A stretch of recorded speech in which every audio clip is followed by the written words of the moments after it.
the name of the organizers of the Proof Computation and Complexity Workshop this year here at the Hausdorff Institute.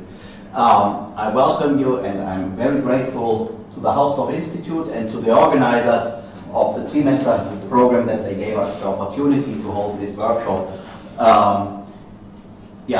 at this wonderful place and in the context of this very nice Trimester program.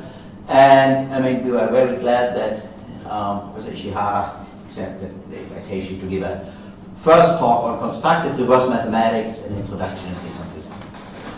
Thank you very much. I would like to thank the organizer of this workshop for giving me an opportunity to give this talk.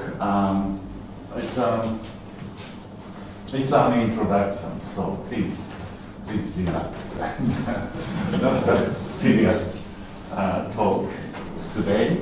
So I'm going to talk about constructive reverse mathematics, which is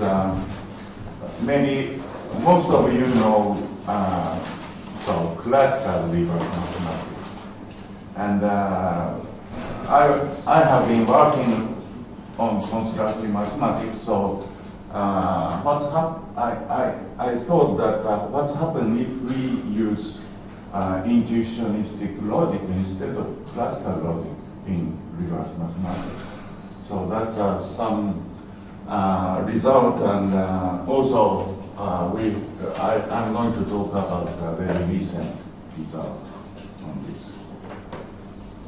So classical reverse mathematics, which is sometimes called Friedman-Simpson program, is formal mathematics using classical logic in the language of second-order arithmetic.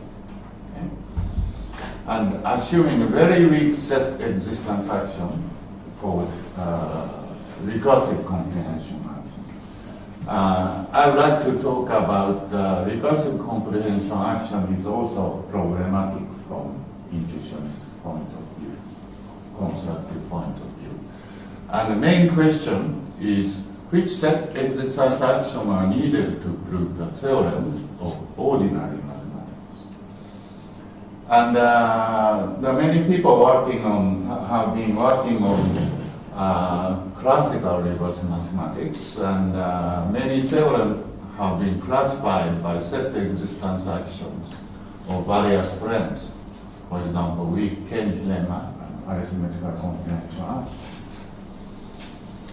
And let's look into the result in classical reverse mathematics. First, I'd like to talk about ACA, arithmetical comprehension action, which means that for any arithmetical formula A, we can have a set X such that for any n is in X, then A hold, if and only if A hold. And this is, I don't know who is the first person proved the following theorem, but I would like to refer to Simpson book on standard textbook on classical reverse mathematics. And following the equivalent over RCNO, okay, arithmetical comprehension action, and every sequence of compartmented space has a convergent subsequence. It is if you look into the standard textbook of analysis or functional analysis, this is a kind of definition of compactness. Okay? And also MCT, monotone convergence completeness theorem, every bounded monotone sequence of real numbers converges. Okay? These are all equivalent. Of course, we have more equivalence with ACA. Okay?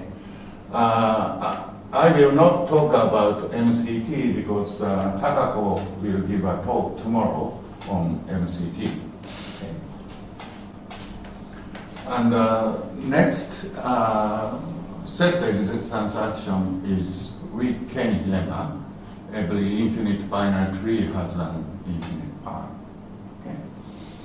I'm going to look into weak Kenny lemma in detail later, but just at the moment, just say every infinite finite series are infinite paths.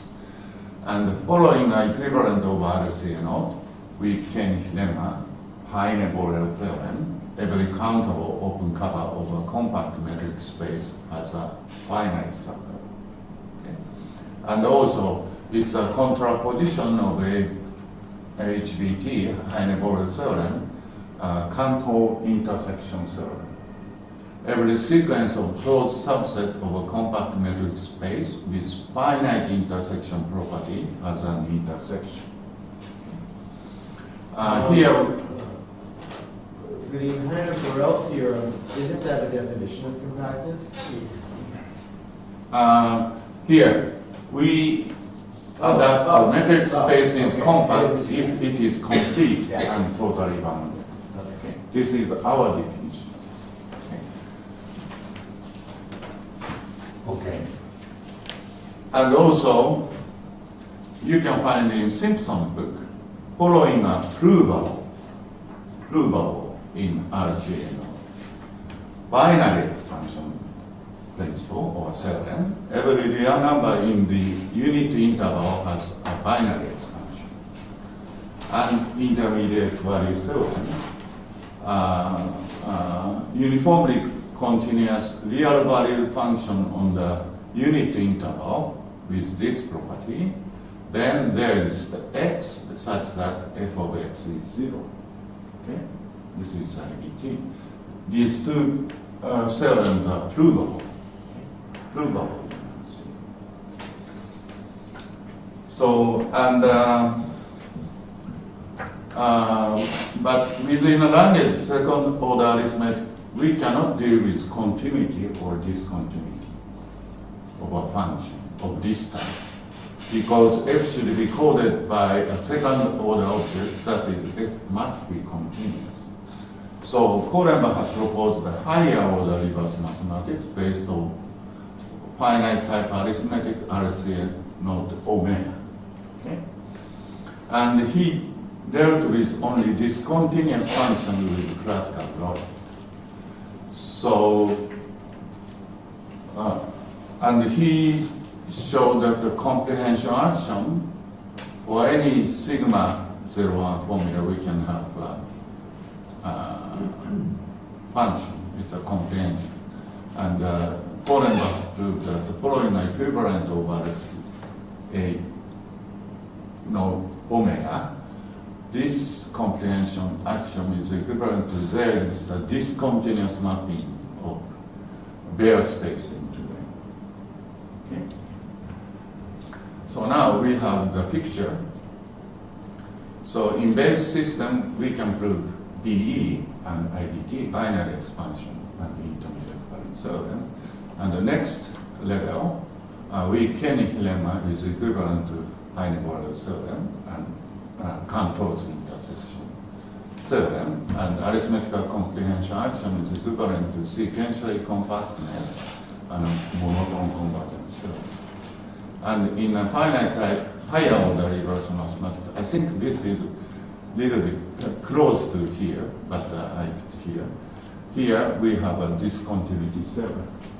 Okay. So now, I have been working on Bishop's constructive mathematics, so we quickly review Bishop's constructive mathematics. Bishop's constructive mathematics is an informal mathematics using intuitionistic logic. Maybe we can formalize in the language of set theory.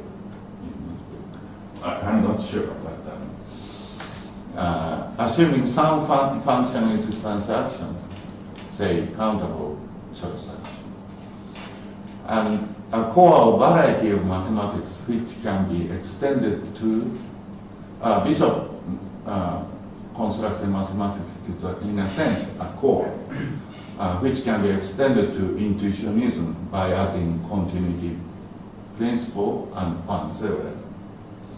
And also we can extend to constructive recursive mathematics by adding extended Church's thesis and Markov's principle. And also it can be extended to classical mathematics by adding principle excluded middle. And in Bishop's constructive mathematics, we want to sometimes show that something is underivable, okay, in Bishop's. In that case, we use omniscience principle. I will look into omniscience principle in detail later. But before that, we need some notations.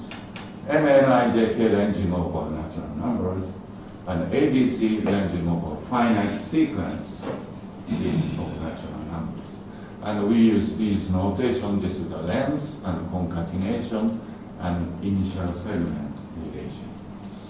And alphabet, Greek lowercase letters ranging over bare space. Okay? And we use special symbol for constant zero function. Okay? And apartness relation, and initial segment, and alpha has an initial segment A in this way. And FGH ranging over type 2 function. Okay. And this is finite binary sequence and infinite binary sequence. Okay. So, as I told you that Bishop's constructive mathematics can be extended to intuitionism. So we are going to look into these two principles, two actions in intuitionism. So weak continuity for number is formulated in this way. For any alpha, there is n such that A of alpha n. Then for any alpha, we can find m and n, and for any beta, which has the same initial segment of length n with alpha, then A of beta n. Okay. And Pan theorem, which says that any binary sequence, we can find n such that the initial segment of alpha of length n is in A, or A-fold. Then we can find n for any alpha before n, alpha bar n, k is in A. Okay? We denote Pan for quantifier free A. This is quantifier by Pan D. Okay? So, consequences of these actions, we have the following with weak continuity for numbers, Laurent's continuity principle. Every mapping of bare space into natural number is pointwise continuous. And also, Hajime theorem, every countable open cover of a compact number space of a finite number. Okay. These are consequences of those actions in intuitionism. Okay? And I would like to look into this Pan theorem, and with Kenny lemma, there is a relation. With Kenny lemma say that every infinite binary tree has an infinite path, which is expressed by, for any n, we can find a finite binary sequence of length n, and also in the tree. Okay? Then we can have infinite binary sequence that all initial segment is in T. Okay? So it has a classical contraposition, just classically take contraposition. For all alpha, there is n, there is n, and so on.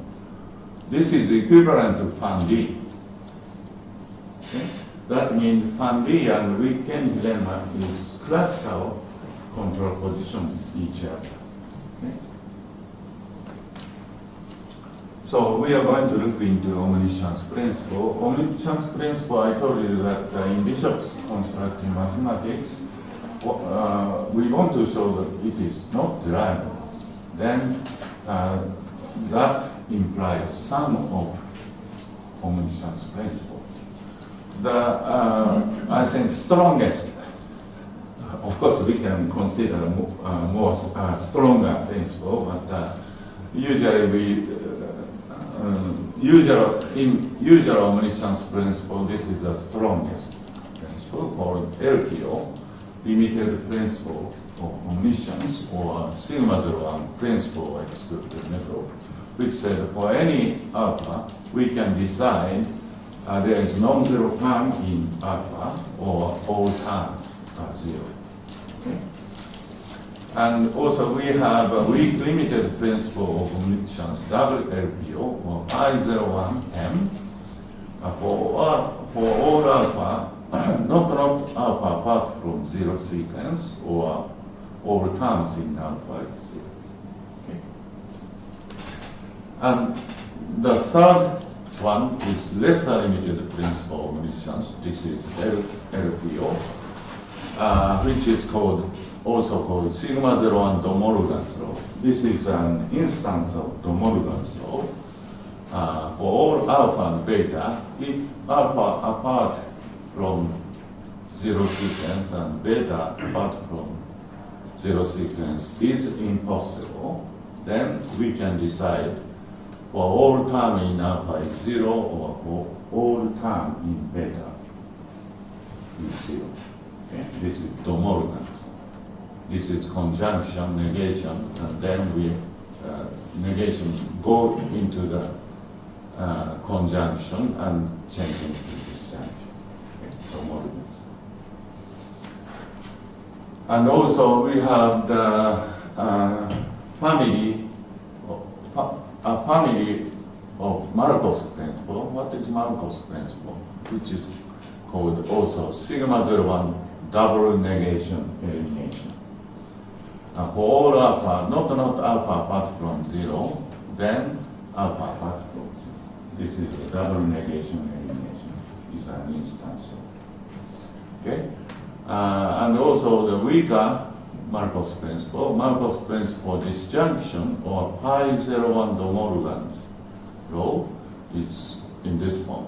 For all alpha, not alpha apart from zero, and not beta apart from zero, then we put the negation inside. Okay? And the weak Markov's principle, double MP, which is a little bit complicated. For all alpha, for all beta, if we can decide beta apart from zero, double negation of beta apart from zero, or double negation of beta apart from alpha, then alpha apart from zero.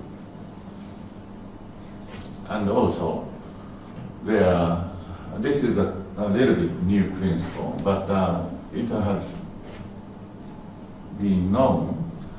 But this is very interesting principle. We call 3A, or delta 01 comprehension action. For all alpha beta, alpha apart from zero is equivalent to the negation of beta apart from zero, then alpha apart from zero, or negation of alpha apart from zero. And principle 3B,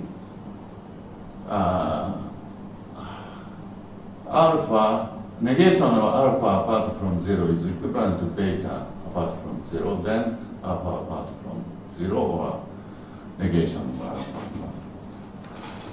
I think you know that so-called post theorem, which says that recursively enumerable set with recursively enumerable complement is recursive. Okay? This is. So recursively enumerable set means sigma 01. Okay? So that this 3A said the recursively enumerable set, which is complement of recursively enumerable set, is recursive. Okay? But 3B said recursively enumerable set whose complement is recursively enumerable, then recursive. Okay? Intuitionistically, these two things are different. Okay? So this is a relationship among principles. LPO is stronger, then we have WLPO, LPO, and empty. Actually, 3B is equivalent to empty. And 3A is weaker than Markov's principle of exchange. And we know that combining these two, we have LPO, and combining these two, we have empty. So, could you just remind me which logic are you using to prove these relationships? Intuitionistic logic, of course.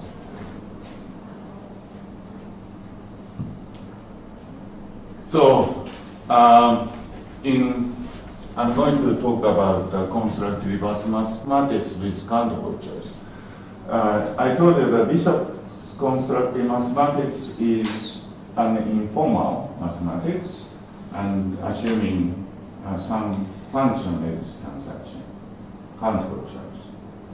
But in Bishop's constructive mathematics, we have the following equivalent.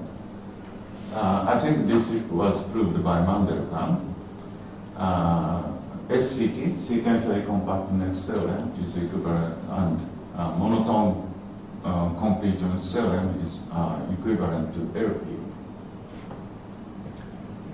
And I don't know, maybe many of, there is no literature, I think, but we know that following equivalent, binary expansion, intermediate value theorem, and LLP. And also we have the following equivalent, controls intersection theorem, weak Kenny lemma, and LLP. Note that we are assuming countable choice. Okay? And also we know Fan D is equivalent to Heine-Borel, and also LLPO implies Fan D. We have strong 9. So in constructive reverse mathematics with countable choice, we have the following classification. SCT, sequential compactness, monotone completeness, is classified into LP. And binary expansion, intermediate value theorem, and Cantor intersection theorem, and weak Kenny lemma is classified in LLP. And Heine-Borel theorem is classified in 1D. Okay. So now, so this is very a little bit strange because these two guys are provable in base system of classical reverse mathematics, but constructively this is equivalent to LLP. Okay? Intuitionistically unprovable, undeniable. So classical reverse mathematics is formalized with classical logic. Therefore, we cannot classify theorems in intuitionism nor in constructive recursive mathematics, which are inconsistent with classical mathematics. For example, Brouwer's continuity principle. Okay? And also, we cannot distinguish theorems from their contraposition, say 1D and weak Kenny lemma. Okay? And also, we cannot classify non-constructive theorems provable in the base theory RCO, BE and IET. Okay? So if we try to classify theorems in intuitionism or Fan D, we have the following picture in classical reverse mathematics. Fan D is classified in weak Kenny lemma because it is a classical control position of weak Kenny lemma. And BEIBT is still here. And Brouwer's continuity principle, because Coleman proved that this is equivalent to the existence of this continuity principle. So therefore, Brouwer's continuity principle is classified in the strongest principle, that is contradiction. Okay. So, construct reverse mathematics, the purpose of construct reverse mathematics is classify various theorems in intuitionistic, constructive, recursive, and classical methods by logical principles, functional instance axioms, and their combinations in an intuitionist formal theory.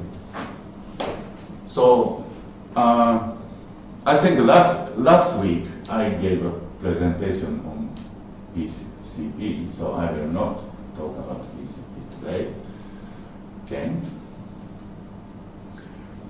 Okay, so first we would like to look into sequentially compactness theorem. So we consider the following action, countable number choice, AC00. For any m, there is the n, A of mn implies there is a function alpha for all m, A of m alpha n. Okay? Any restriction on the formula A? This action, no, but here we have a restriction. Okay? Then we can prove the following. Sequentially compactness theorem, I intentionally omit monotone completeness theorem because Takako is going to talk about tomorrow. Okay, so this is equivalent to LPO plus pi01 AC00. That is AC00 restricted to pi01 formula here. Okay? And CIT controls the intersection theorem. We consider following axiom of disjunctive dependent choice. Okay? For any finite binary sequence, if we can decide A or B, then we can choose, we can find a gamma infinite binary sequence which decide which hold A or B hold for the initial segment of gamma.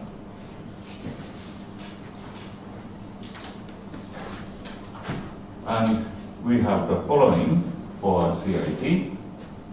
Following my equivalent to CIT and weak Hennig lemma are equivalent to LLPO plus pi01 disjunctive dependent choice. And also it is easy to show that pi01 AC00 implies pi01 disjunctive dependent choice. And also, we can show that following my equivalent, Heine-Borel theorem and Van D. Of course, I don't give definition of open set and closed set, but we, of course, not arbitrarily open, closed, but it's naturally defined open, closed set. Okay? Okay, these two are equivalent, and also we the weak Hennig lemma implies Van D. So weak Hennig lemma, these are classical contraposition each other, but weak Hennig lemma is stronger than Van D. And Van D implies weak Hennig lemma with classical logic. Okay. The first part is proved, can be proved with intuitionistic logic. So therefore we have the following diagram. The strongest is sequential compactness, which is equivalent to this guy, and this guy implies that guy, and this are equivalent to CIT and weak Hennig lemma implies Van D, so I know. So at the bottom. Okay, so next we are going to look into BE and IBT, binary expansion and intermediate value theorem. And we know that it is straightforward to show that weak Hennig lemma implies binary expansion, and binary expansion implies LLPO, and also for intermediate value theorem. Weak Hennig lemma implies IBT, IBT implies LLPO. So we have this diagram. Weak Hennig lemma implies BE and IBT, and both implies LLPO. But BE doesn't imply weak Hennig lemma, and IBT doesn't imply. Because these are provable in RCA mode. and RCA node does not prove weak K-Nihilemma, even classically. Therefore, we cannot prove PE implies weak K-Nihilemma, IDP implies weak K-Nihilemma. So let us look into weak K-Nihilemma in detail. So binary tree, we mean a decidable tree. Okay. We can decide any finite sequence is in the tree or not. Okay.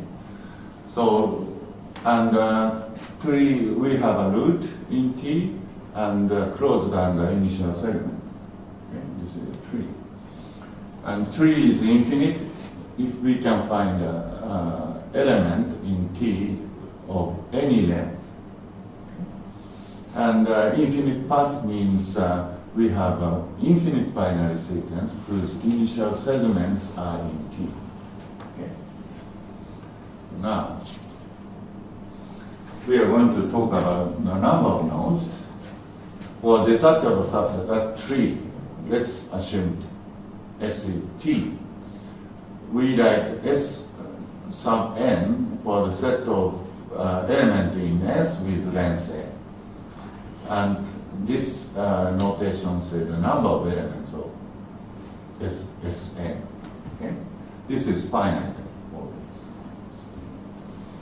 And a tree has at most or exactly k node at each level if the number of lengths n plus 1 is less than k for each n. Because, I put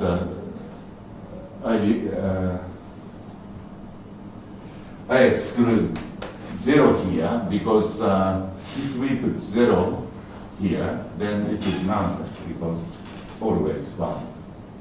Okay? Because root is and convexity. So we write this A is square subset B is A is on the left of B or B is on the right of A. That is, we can find a common initial segment.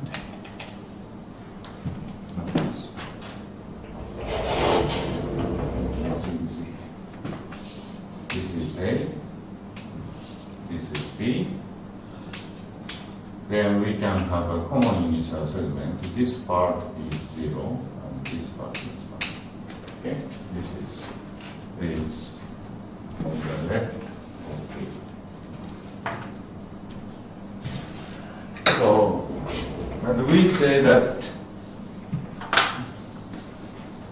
a tree C, a subset, but a tree C is convex if for each A and B in tree and for each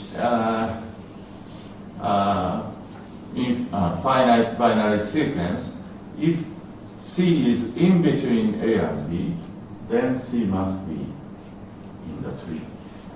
Okay, this is convex. And the subset S of finite binary sequence is convex if S of n is convex for each A. So when I was working on this convex tree, which I write in this picture on my note, then someone told that what is that Christmas tree? Okay? So it's Christmas tree. Okay, convex tree is Christmas tree. Okay. So then we are going to restrict weak K-lemma of restricted tree. Weak K-lemma for this restricted tree. We write in this way weak K-lemma for trees having at most K node at each level. And this is exactly K nodes at each level. And if we write sub C, then it is for convex tree. Then we can prove the following. For at most 2 nodes, convexity or exactness doesn't matter. Everything is equivalent. Okay. And then we have the, I have to speed up, following equivalence, binary expansion, and weak-K lemma, at most 2 nodes. This C doesn't matter. With C or without C, it is equivalent. And following equivalent, IDT, intermediate value theorem, and weak-K lemma for convex tree. Okay. And IDT implies weak-K by exactly 2 nodes for weak-K lemma. Therefore, we have the following diagram: weak-K lemma, convex tree, at most 2 LPO, and IDT is equivalent to this level, BE is equivalent to this level, and these are all equivalent. And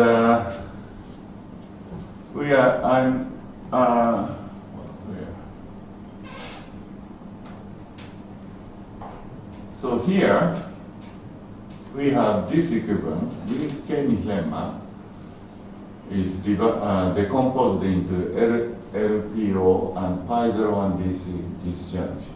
Okay. And also,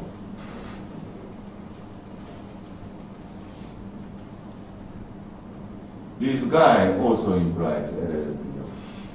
But what's the difference is choice part.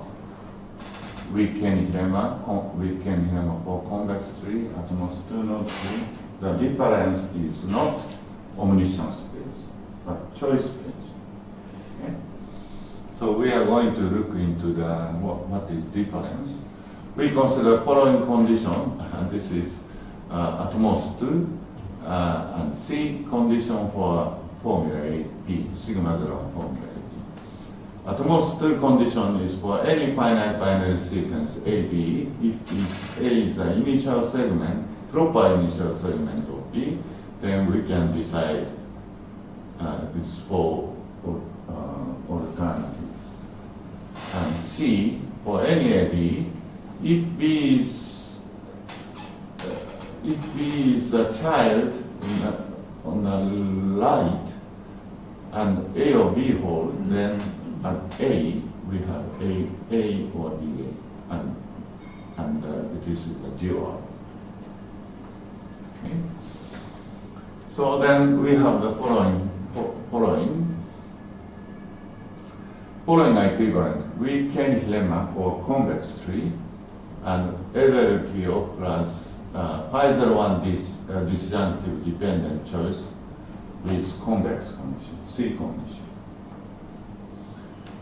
And also weak-K lemma for at most 2 node tree is equivalent to LLPO plus pi01 disjunctive dependent choice with at most 2 conditions. So we have the following diagram, this diagram.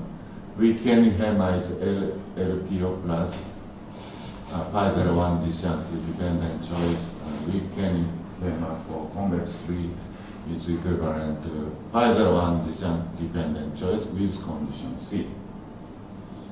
And at most 2 node tree, weak-K lemma for at most 2 node tree is decomposed into LLPO and pi01 disjunctive dependent choice with at most 2 conditions. Okay. So this is, and I think the next one is my final slide. So therefore, constructive reverse mathematics is a multi-dimensional reverse mathematics. Okay. Here we have an omniscience principle, its various strengths. Here is a choice principle in various strengths. Sequential compactness is classified into here. And control the intersection theorem or weak-K lemma is classified into here. And BE, IBT is respectively classified into this form. Okay? And how to say? With classical logic, these things are all provable. Okay? So, border of recursive comprehension action is around here. Okay? Because these guys are provable in RCA mode, but not these two. So therefore, recursive comprehension action is the border of recursive comprehension action is. Okay, and this is a clone. That's all. Thank you.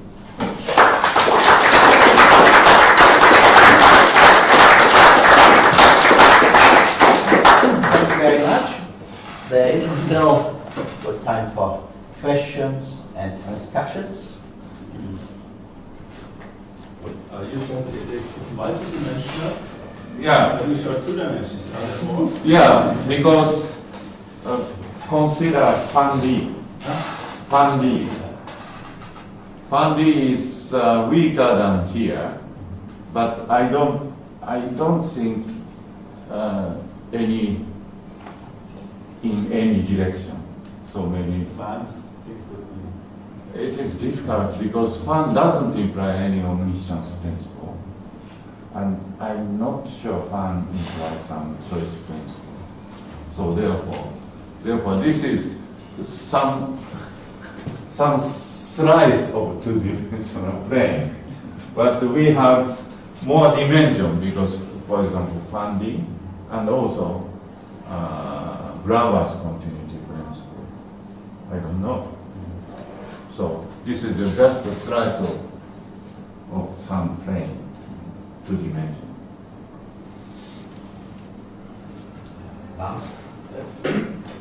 May I see the formulation of the principle BE?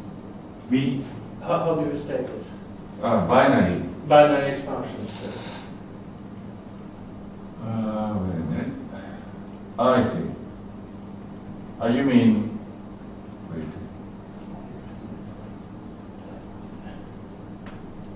This guy? Yes. Okay. So real number is given by causative sequence of rationals. Yes. Okay. So for any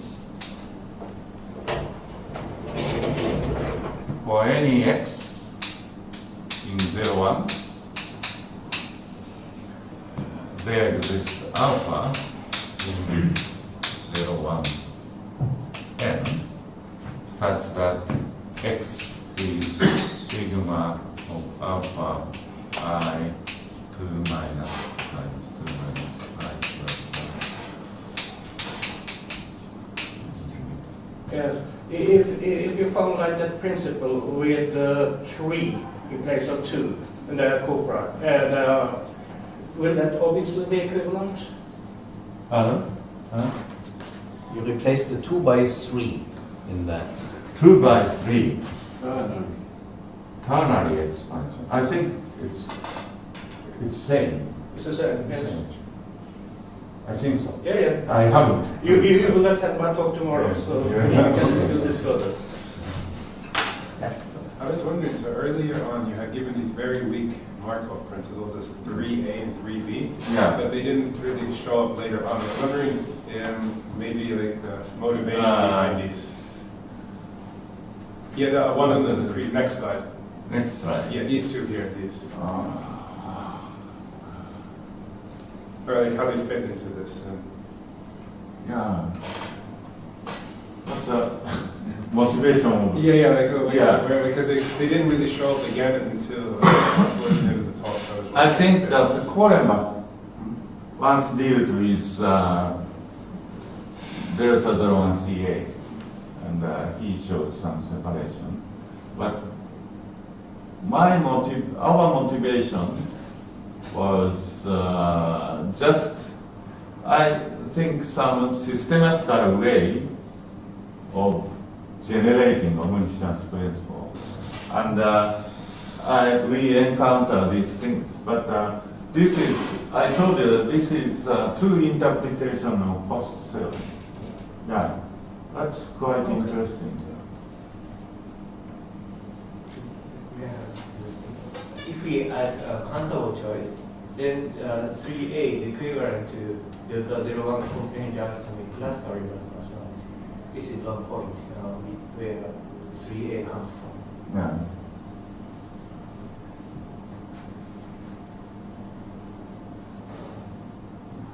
Maybe I still have a question. I mean, in classical reverse mathematics, I mean, they make a big deal out of the big five. Big five. Now, if one looks to the last slide, you had there the more than two-dimensional. More than two-dimensional. Yeah, multi-dimensional reverse mathematics. So, will you have, let's say, I mean, not big five, but small 500s, or is it also visible that there are some distinguished theorems in constructive reverse mathematics?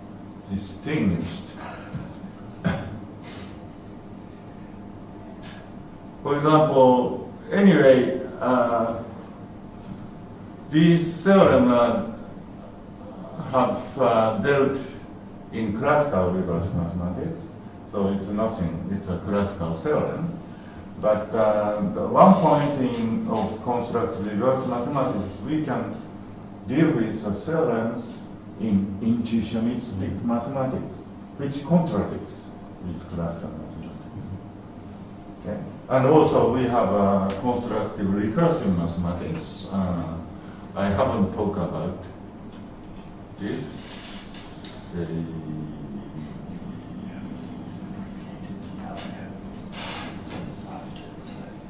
So by adding ECT or extended chassis or Markov Trimester. In constructive recursive mathematics, we can prove the negation of HPBT and negation of MCT. So it is negation of, yes, HPT and negation of MCT. So if we want to classify these theorems in constructive recursive mathematics, we have to work with this intuitionist logic. These things are classified in the top. Strongest principle is bottom. Perhaps I may also ask a question about the bigger picture. So it's clear if you now use weaker logics, minimal logics or whatever, everything, you will pulverize everything. You will get millions of yes, of course. And projects for the next 1,000 years. Also. But somehow, but I assume there is perhaps there are no big conjectures, perhaps there are big conjectures in your view, but perhaps not. But somehow there must be some kind of a target. Somehow, can you? One thing I use intuitionist logic, not minimal logic, is just classify intuitionism, theorems in intuitionism, and also constructive recursive mathematics. These two schools use intuitionist logic. But do you have some big conjecture, so to speak? So this is now the main defining problem of the field, or something like that? No. It's I don't know when I started. It's about 10 years ago. I started this research, and but I haven't had any clear pictures of principles like Big Five. We don't have still. So maybe we need try to classify many theorems as possible, and then after that we can have some pictures. Okay.